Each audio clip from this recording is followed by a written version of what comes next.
Yung hepe po ng BFP. Nakakasuhan ng DILG sa Ombudsman bukas dahil sa katiwalian. Val Gonzales, RH5. Val. Henry, inanunsyo ngayon ni DILG Secretary John Vic Rimulya na bukas ay isasampa sa Office of the Ombudsman ang patong-patong na kaso laban kay Bureau of Fire Protection Chief Jesus Fernandez. Ayon kay Rimulya, ang kaso ay may kinalaman sa manoy malawakang korupsyon sa buong bureau.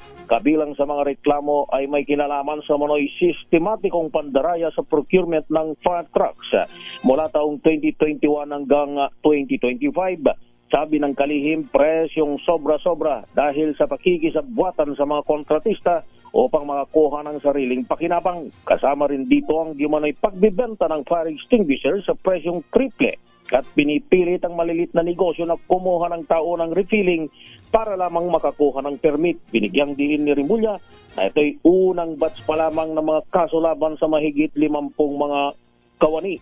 Paliwanag ni Rimulya, bahagi ito ng kampanya upang buwagin na ang aniyay dekada ng sindikato sa BFP at ipanumbalik ang tiwala ng publiko. Ako si Val Gonzales, DZRH, una sa Pilipinas, una sa Pilipino.